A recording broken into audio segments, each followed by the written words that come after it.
Let me tell you of the days of high adventure.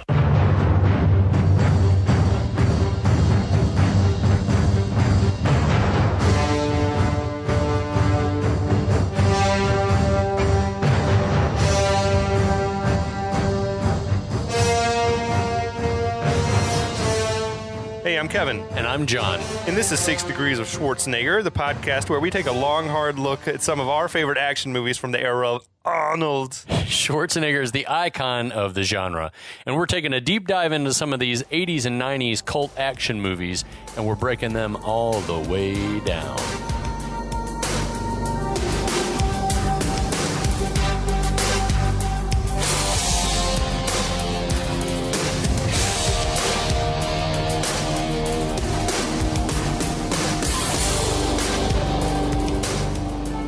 Welcome back, friends. Welcome everyone to our nightmare. I've seen worse movies than... Yeah, I hit you up on the messenger today, and I gotta say, we've seen a lot of movies. We've covered a lot of ground on this show. And Raw Deal is not the worst movie we've ever talked about, ever, by a long shot. I feel like it's an interesting mixture of good and bad. Yeah, like totally. It's just a disjointed kind of a movie. Like, I feel like it's two different scripts that got merged together, or two different writers. Yeah, I feel like it's one of those movies where they were just like, we got to get something out. And what came out was perfectly acceptable. Yeah. And I want to know if that was all Ann Coates is doing. Like, it was the studio trusted her so much, and the Laurentius folks, they were like, we just got to get it out. It was completely adequate. Yeah, exactly. That's what it feels like. It feels like you went to a restaurant and the meal was just fine. Like, nothing to complain about. You're not going to call the manager out. Yeah, no, the service was okay. But you're also not going to hop on Yelp and I've had a better burger. Let me just say it's not worth going on Yelp to leave a good or a bad review. It's not worth my time. Yet here we are. However many years later. Yeah, we're 35 years. Talking about 1986's Raw Deal, starring our beloved Arnold Schwarzenegger. Yeah. In another role he was born to play, or that someone was. Anyone was. This was early in his career. He was still finding himself, I think, finding his niche. You know what we ought to do? We ought to do a channel, like a YouTube channel, where we go back and just react some of these movies, just react some scenes, and just see, could it be done better? Oh, you mean not react to it, them, but reenact. Reenact them. Yeah. Yes. Re-act them. Oh, man. Do a shot by shot. Yeah. Just to see if we can make it better. There was that fan version of RoboCop that I've made you at least watch that one scene a few times. Yeah. Where different crews all over the country would take a scene apiece. I love that. I love the whole idea behind that is brilliant. So, okay. On Raw Deal. This is our second episode. I'll catch us up on the little bit of action that we've seen. What's going on in the first chapter? The movie opened up with some mafia-type hitmen killing a government witness, laying waste to a group of federal agents that were protecting the witness, one of whom was the son of FBI agent Harry Shannon. Very sad. Yep. Then we had, at the same time, Kaminski, that's Schwarzenegger. Right. He's serving as like a sheriff of a small North Carolina town.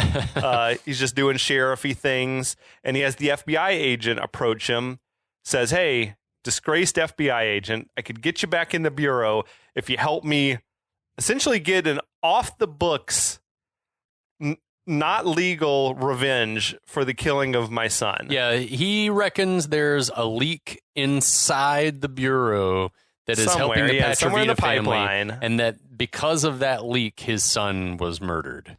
Right. And that someone owes him as a result. So he says, someone's got to pay. Anyone will do.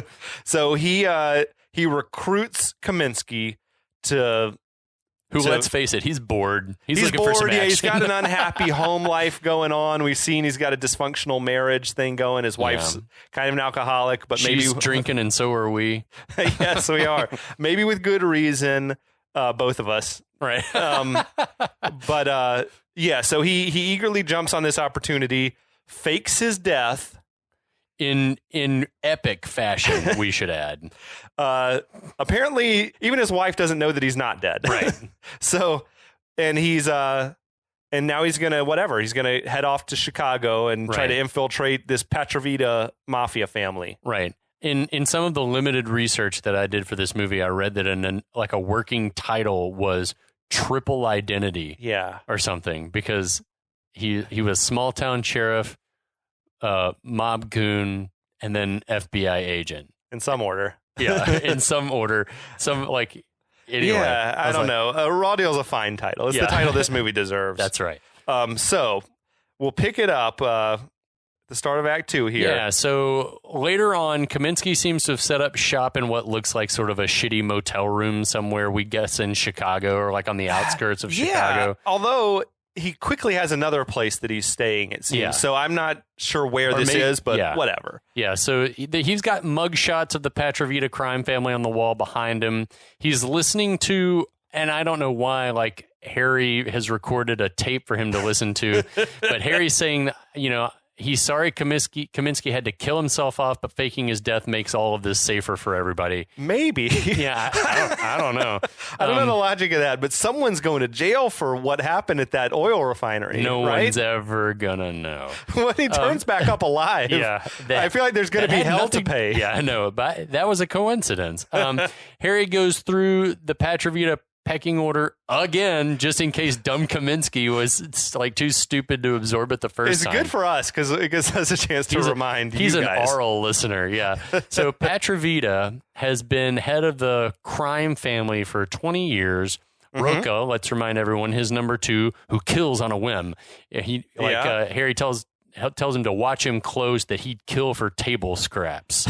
So for no reason at all. Yeah. Harry has set Kaminski up with a false ID of a guy with a long rap sheet named Joe P. Brenner. And he's also given him $25,000 cash and a phone number to call and leave progress reports on an answering machine. Harry also mentions a Polish gangster in Chicago named Lemansky, who's a Patrovita rival, and says that if you fuck with Lemansky, that's a good way to ingratiate yourself to the Patrovita clan. Again, there's just nothing legal about what's happening here. No. This is all... Just go in there and start just fucking their shit up. Yeah. So Kaminski's mission, should he choose to accept, is to find out who within the criminal justice side of things is leaking info to the Patrovitas, because he is the one that's responsible for Blaya's murder. This is Did you get all that? This is our flimsy ass plot to the movie. I'm not usually one to complain about plots being too simple, but yeah, this is where usually it's the opposite. Like usually they Shane Black it up and it's like overly complex, but this one is like maybe the exception. The plot is just too straightforward the way it unfolds. Yeah, Ebert, I think in his review, is like, for such a simple plot, is like you'd think they couldn't fuck it up, and yet here we are. But yeah, it's like, it is super flimsy. There's nothing holding it together, but some hair gel and I don't know, steroids. Yes. So we cut to your stereotypical smoky underground casino where Chicago's working class are throwing money down on a craps table. Everyone's the fakest fake money I've almost ever seen. It was like Monopoly money. You can tell that someone was just off camera, like hand crumpling some paper to make it look like old money. Kaminski rolls up to the craps table where a shooter craps out with, and there's so much money on the table. And Kaminski says, "I don't think the table is straight. I want to see Mr. Lemansky."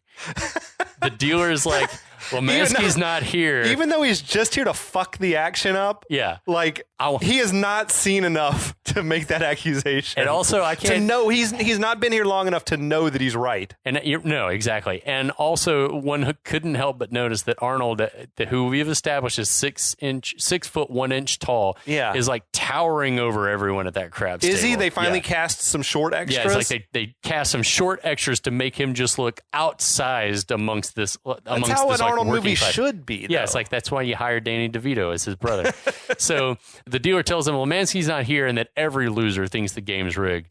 And Kaminski says, well, sometimes they're right. And he like takes these little ball bearings and puts them out on the table, and they're drawn to some magnets like hidden in the middle of the table, like under the felt. And so everyone's like, this is fucking bullshit. Everyone like, just starts grabbing money. Magic.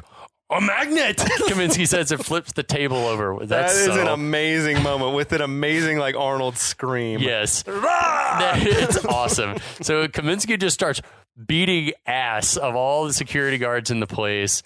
All the patrons are scattering. It was some shit out of Roadhouse. Yeah, it was like just a brawl. The shot of everyone running and peeling ass out of the parking lot outside is hysterical. Yeah. It's like one of the this movie has some funny moments. Like, yes. I don't know if they're intentionally funny. I think they probably are.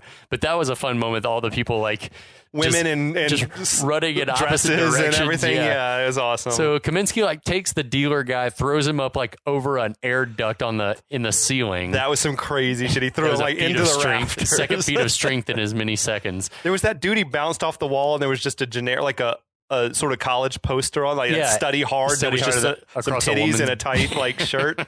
Study hard. It's oh my god, I get it. Yeah, I get that.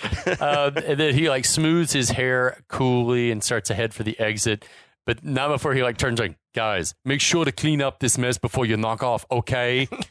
I loved it. Yeah. It's very endearing. Everything he does in this movie is endearing. So outside, Kaminski gets in, I love this Rick's Auto and Truck Service tow truck that's been parked in the lot and like revs it up. When he went walking out, like, to me, it was almost like he was struggling to walk across the street convincingly. Yeah, and that is one thing his that gait was strange. One thing that I noticed in this movie, and I wondered if it's just because of the costuming, if like his shoes were not comfortable. But Arnold doesn't move easily in this movie for the most part.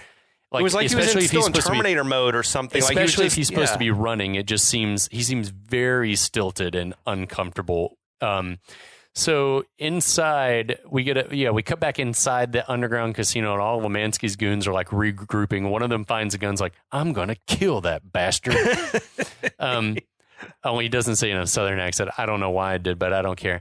Kaminski asks her, this is so random. He's like leaving the parking lot, and he like leads out the window and asks this group of people who've randomly materialized in the parking lot. They look like tourists. Yeah. Like that they're on their way home back to the hotel from dinner or something. Absolutely. Who the fuck are these people? I don't know. They just appeared. Yeah. I like it was the an guy empty that's street, and then there's a crowd. And he's just like this. The one guy in the crowd's like, your lights. Your headlights are off. Yeah. He's like, oh, thank you. Thank you. Could you move out of the way, please? As the bad guys are heading for the door, they see the headlights approaching, and then they start to scatter again as Kaminski drives the truck straight through the fucking front of the building. Yeah. Where did that truck, like, did he bring the truck? I don't understand. For this purpose, or did he just find a truck with the keys in it? I think that he'd been driving that truck, but I can't for the life of me understand why. Like, or how he got it. Yeah. Where did it come from? The impound? No, he's not like... Is it supposed to be his undercover vehicle? They didn't... Who's Rick?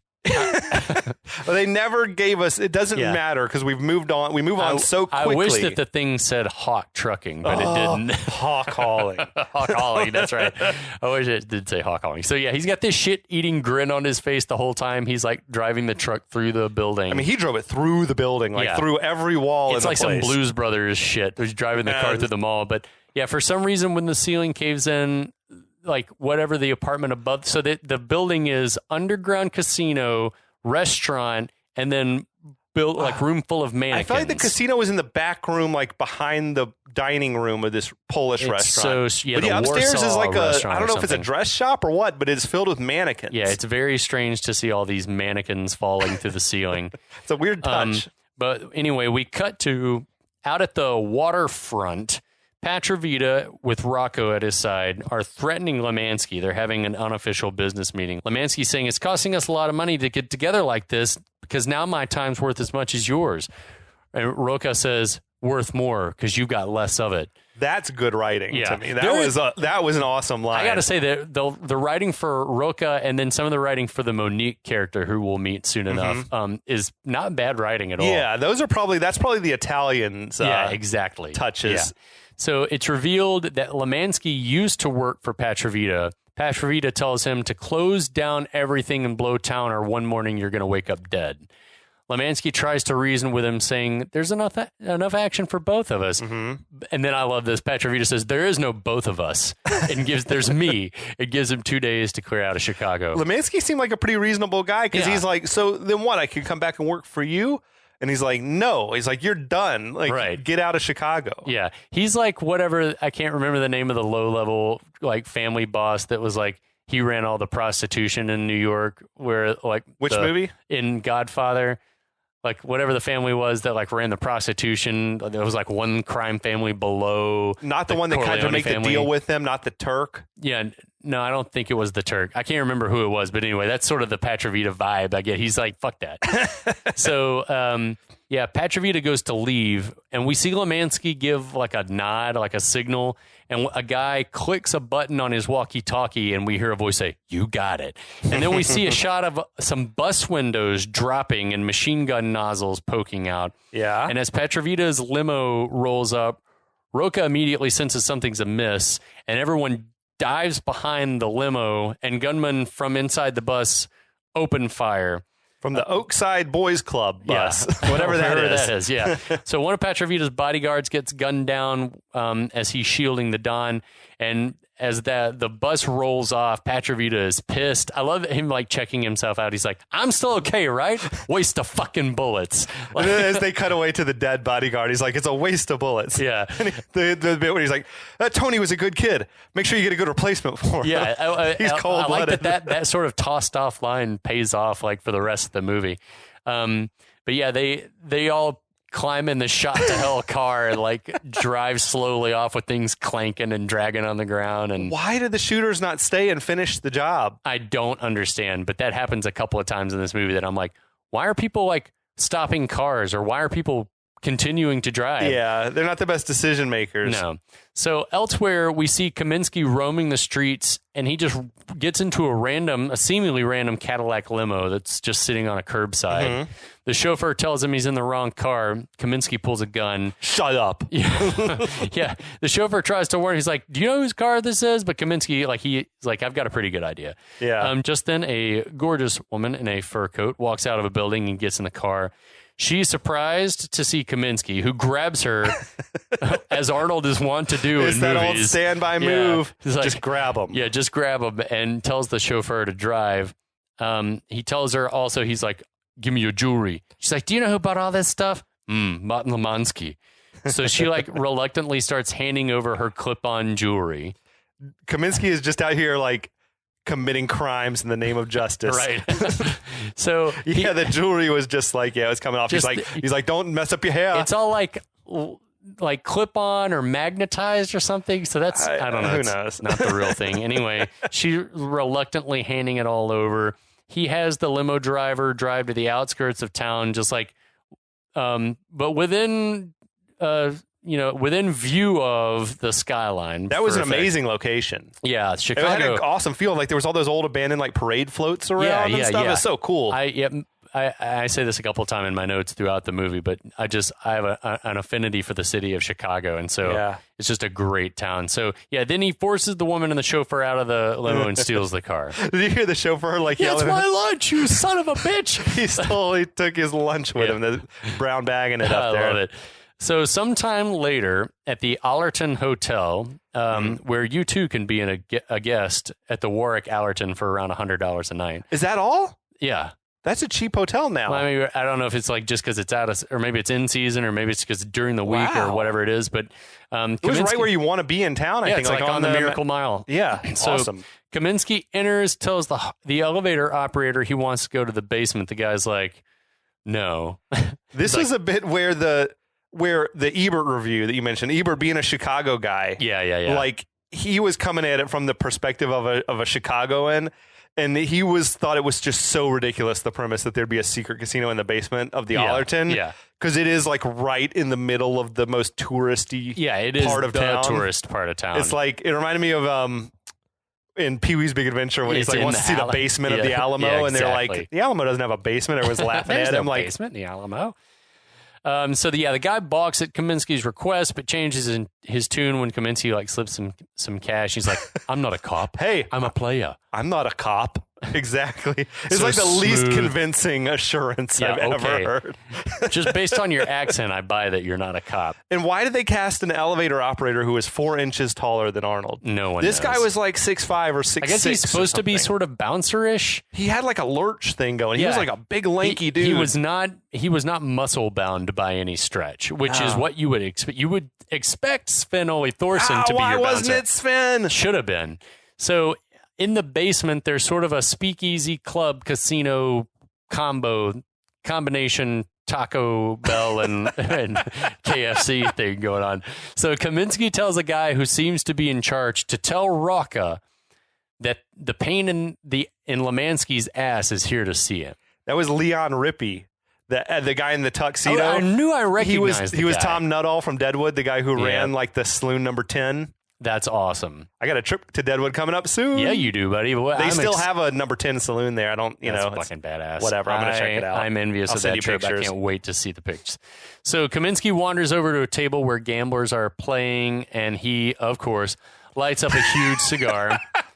There's this man, I swear Schwarzenegger struggles to appear nonchalant. Yeah. Like everything, the way he walks, the way he lights a cigar, like it's all a challenge to him, or he's all just drawing attention to himself. I wonder, though, if, and I think we've talked about this in previous movie discussions, if like, it's just like directors will let Arnold do anything that makes him seem more relaxed, and lighting a cigar is something that he does just on like second nature. Yeah, moment by moment, it seems like. And so they're just like, yeah, so we'll have you light a cigar because that's something we know you know how to do. You look good like a normal human doing it. You look debonair doing it. So anyway, we see this beautiful woman at a table having just lost a hand, and she says to herself seemingly, or just out loud to the ether, losing improves your character. And he replies, winning improves your wardrobe. That was some like Bogey and Bacall type chemistry. I get the vibe that that's exactly what they were going for. There was some real Cary Grant shit, except like Arnold's just not built for that. No, so she laughs, and this is the character Monique, played by Katherine Harold. Yeah. The guy in charge comes back and leads Kaminski off to a private office. And in the office, through a series of like conspicuously cheap looking sets. Yeah. That bit was like definitely soundstage shit. So in the office, we find Rocca and Max Keller, played by Robert Davi, who we love, who is Rocca's enforcer. That dude is a treasure, man. Like he's got such presence on screen always. Yep. Yeah, even in like regardless of the role, it's like, God, Robert Davi's bringing it. He's great at being able to not say much and still sort of you sense his presence on screen. He doesn't just blend into the background. I'd really like to see him in like a stage play or something like that. I bet he crushes it. I bet he does too. Yeah. So they ask him his name. He says it's Joseph P. Brenner. Rocca Who introduces themselves with the middle initial? I don't. I hate writing things like at the company where I work, and it's like this particular executive or board member needs to have their middle initial in print copy. Like maybe it makes you stand out in a Google search and stuff like that. Maybe so. Maybe it's for SEO purposes. The decor in Rocca's office was interesting to me. It's like a whole bunch of leather-bound books. He's a big reader, apparently. But then there was like artifacts. Yeah. Like there was some shit that looked like the idol from the beginning of Raiders of the Lost Ark in there. It's sort of a weird, it's sort of reminiscent of Jack Palance's office in Tango and Cash. Same decorator. Yeah, exactly. The same guy. Oh, he doesn't have a mouse maze for a bar. He had like a bowl of hard candy in there, like your grandma. I don't even understand the bowl of hard candy, but we'll get back to that later. So Rocca likes that Brenner tore up Lemansky's casino and took down a couple of his goons. What does that mean? Did he kill people there? Or beat the fuck out of them. Okay. Or maybe it's implied. Yeah, it's not clear what takedown means. Kaminski shows the jewelry that he robbed off of Lemansky's girl. Then Keller, who Rocca introduces as the guy who, quote, takes care of all kinds of things, wants to know what Kaminski's after. Kaminski says he's looking for a chance to prove his usefulness and wants a job with their crew so that he too can take care of all kinds of things, which is badass. He's like, immediately there's like a dick measuring contest between him and Keller. They were immediately confrontational. And Rocca is grinning. He's totally into it. He asks if Kaminski's... Imagine you're a crime kingpin, like the underboss, like Rocca, which I am. Okay, you're just letting a total stranger in for a face to face. already like stretches believability to me. And the only thing you know about the guy is that he may or may not be responsible for some trouble that a rival gang went through earlier that day. Then you're introducing your top henchman, first and last name. This is Max Keller. Oh, okay. He takes care of shit. What do you mean? He's just like, yeah, it's weird. And then he's like, Keller, what was he like? I'm the best there is. Yeah, and he says, Max, if you're the best there is, the wheel never would have been invented. What is that like? Is he like is it a caveman joke? I'm thinking. Yeah, I guess so. If you're a Cro-Magnon or a Neanderthal. Yeah. And yeah, he's not, let's say this is not Jack Nicholson in The Departed interviewing Leo and like kicking the shit out of him just to like vet him. That's when Max was just feasting on that loose candy. Yeah, just okay. So yeah, Rocca asks if Kaminski's got, or excuse me, Brenner, quote, has references, and Brenner / Kaminski says, you can find me in the police database. Like references. How do references work in the underworld? I don't know. I don't think that's a thing. Is that a lock of someone's hair, a body part? I don't know. So Rocca also wants to know why Kaminski thinks that they want Lemansky, like why they want to cause him trouble. And Kaminski says that, Lemansky's been cutting into the drug flow in town. Right. Rocca tells Kaminski to go to the cashier and get $1,000 in credit. Then then Kaminski on his way out like snubs out that cigar that he had just lit 2 minutes earlier. Yeah, it's a waste. But maybe he makes him seem like a high roller, I guess. I guess so. So in case you forget, I'll be checking back with you. And he like takes the jewelry back. Uh-huh. Okay. I guess that's supposed to be like a weird flex. There's some weird flexes in this movie from Kaminski. Keller is rightly suspicious immediately. I don't believe a fucking word he said. No one should. There's like if there's a 1% chance that this guy can't be trusted, why would you even consider hiring him? I don't. It seems like a guy like Rocca has made his career of being extra careful and stick it immediately just doing a lot of stuff that would seemingly be out of character for him. I thought Schwarzenegger, though, in this scene was a little bit convincing. I thought there were some bits where I was like, okay, he's acting a little bit. Yep. I get it. I completely agree. So back out in the casino, Kaminski's saddled up next to the woman who he was talking to before. And he's like trying what to game chat are they her supposed up. to be playing? Blackjack? We never actually get to see them play anything. No. It did seem like a weird setup for blackjack, but or could have been. Yeah, I don't know how that sure. game works. The one with the big ass paddle. Yeah, I don't either. Banque le banque. But blackjack seems the most likely. Yeah.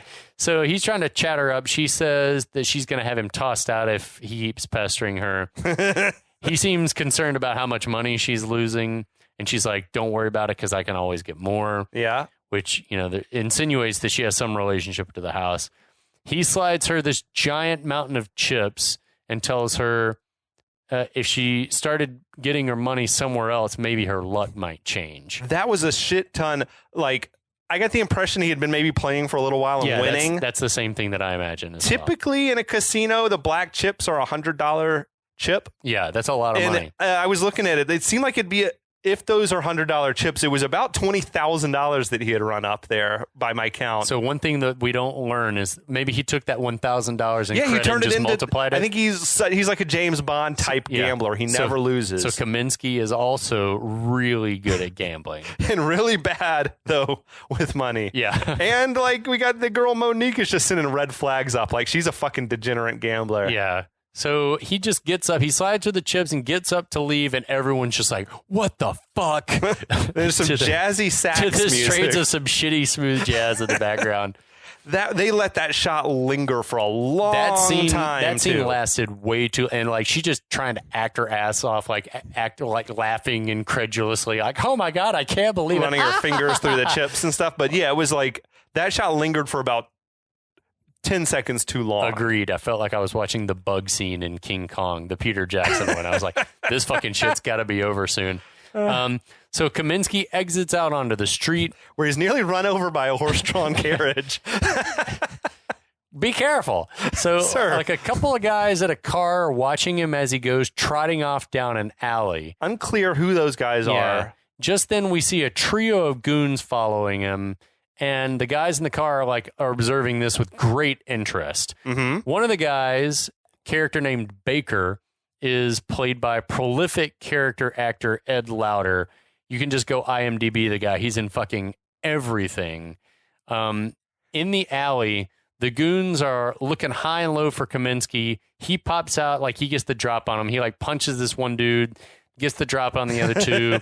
The littlest guy in the group pulls a switchblade, but the sound of an approaching police siren causes them to scatter. Yep. The car is the unmarked police car, and the two cops jump out. We guess that they were surveilling the club. The whole bit makes no sense, right? Like, what was this like a test for Brenner? Like I mean, obviously, I think that these guys were just genuinely just staking out.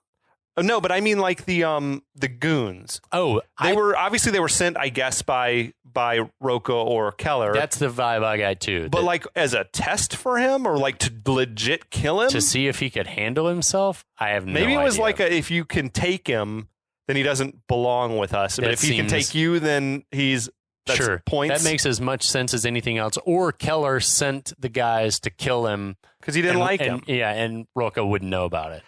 So, or is it just because there hadn't been any violence in a few minutes? That's probably more likely. Is like this action movie has been short on action for we've been 5 or 10 minutes without seeing a violent death or a face punch. So the popo asks him if the guys gave him any trouble. Then they ask for his ID. He gives them his Brenner ID. Joseph P. Brenner. What's the P stand for? And Arnold like takes a beat and then just shouts, "Pussy." What? What does that even mean? The cops just chuckle and let him go. That he's their kind of guy. But what does it mean? That he's a pussy hound? I think it's just he's supposed to be just disarmingly charming. I don't know that was even that and the "you should not drink and bake." That's the from kind earlier. Those were two bizarre one-liners. That's just the kind of joke that's going to make any man's man laugh, Kev. Pussy. You're free to go. Have a good night, buddy. That's good police work. They're like, all right, you're good people. Awesome. Clearly. So cut to sometime later, Kaminski is phoning in a progress report to Harry. He says, "Everything's going fine. I'm going to get a car tomorrow. The apartment's satisfactory." He asks... That apartment was like someone's grandma's place. Yeah. Like a brass-framed bed. Yeah, it definitely looks like he's renting it from some like Ukrainian grandma. It came furnished. Yeah. Or it was like that basement that Richard Kimball had in Fugitive. Like it's just bizarre decor. So he asks what he ought to do if he finds himself in a situation where police are shooting at him. This is a question you should have asked really before just now. Yeah, and just you're leaving this on an answering machine, P.S. So he also suspects Keller sent the 3 goons after him, and Rocca's probably just checking on his like bona fide. I gotta say, answering machines existed in 1986. This thing was a fucking huge reel-to-reel setup. Like, you could have just left a tape on a message on an answering machine. Where is he? Is someone picking up the tapes? Is he dropping the tapes off? We see that machine later in what appears to be Harry's apartment or something.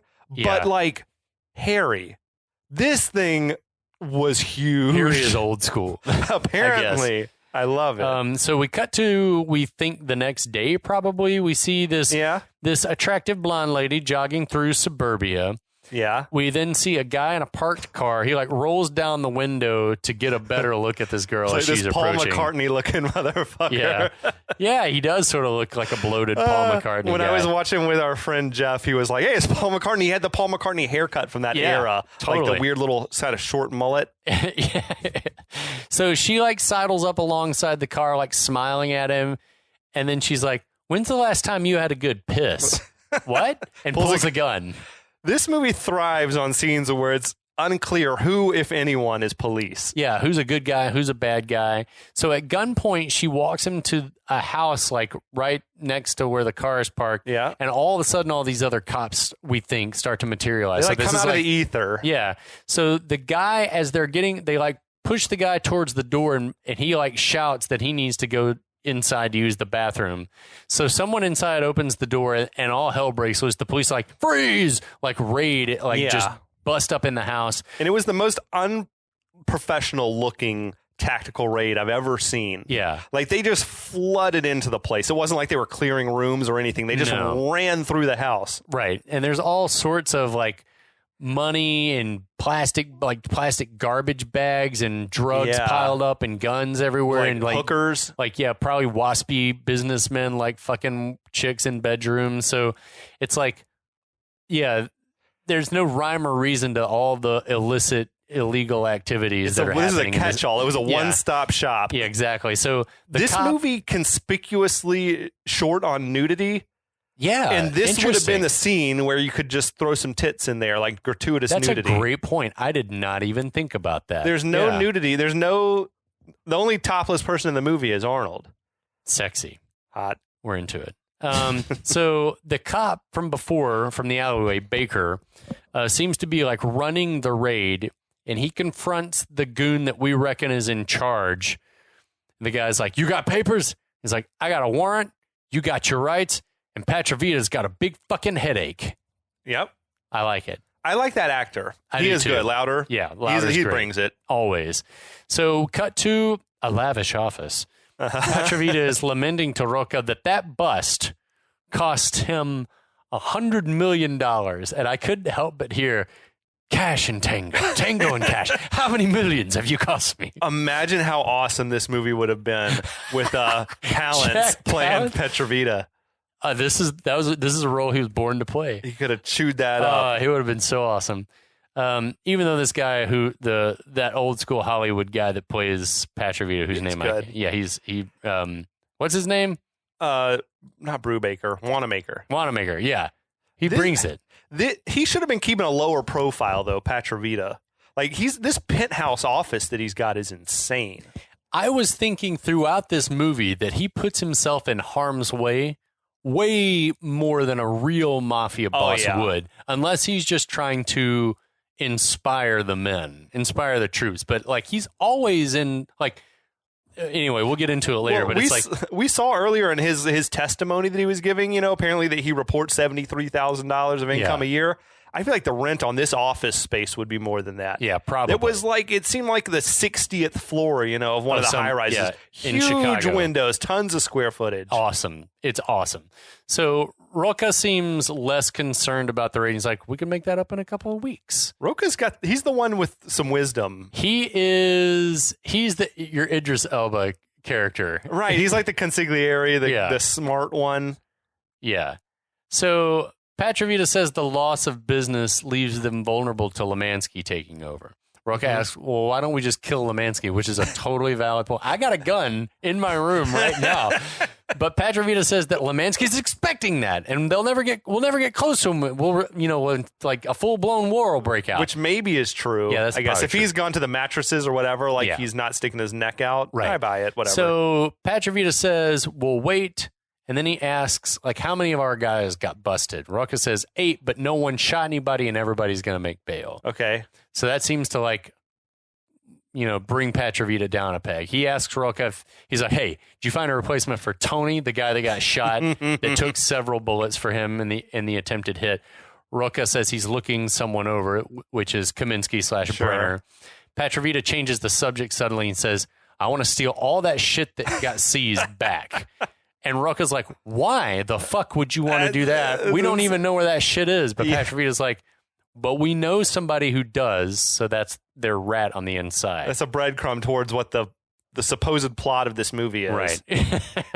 So another thing to notice now and later on, his desk was covered in prescription bottles. Yeah, I noticed that too. I don't know if he's supposed to have a failing health or something like that, or I don't know what it's meant to indicate because it's never remarked he's got an upon. Ulcer. Maybe, but he had a bunch of bottles there. Yeah, it's not the. Yeah, it's throughout this movie, they sort of allude to the fact that Patrovita's not well. Maybe that's why he's acting a little crazy at the end. Maybe so. So back at Rocca's office, they're unofficially interviewing / interrogating Kaminski. Mm-hmm. Rocca wants to know why Brenner's never done hard time. Because I'm smart. Because I'm smart. Unlike someone we know. Yeah, he's he's just relentlessly insulting Max Keller over there. He doesn't know Keller at all. No. And I don't see how it benefits him to antagonize Keller. He's part of the hiring process. I think it's just supposed to make him seem like he's just a badass and doesn't care. Yeah. And he'll do anything to get this job. But then Rocca says that Kaminski, we're going to give you a trial run, but if Max is right about you, you're going to be fucking dead. Yeah. And the plot is finally starting to take some type of shape. It's a vague shape. As we approach the midway point of the movie. Yeah, 40 some odd minutes into the film, and this movie is like getting down to some nitty gritty. Yeah. I guess we're going to talk about the rest of this movie next time, because I'm just spent. I need more booze in my glass. That's Kevin. good for now. Let's refill these drinks. All right, friends, go get yourselves a glass, and we'll see you next time. We'll be back. Once upon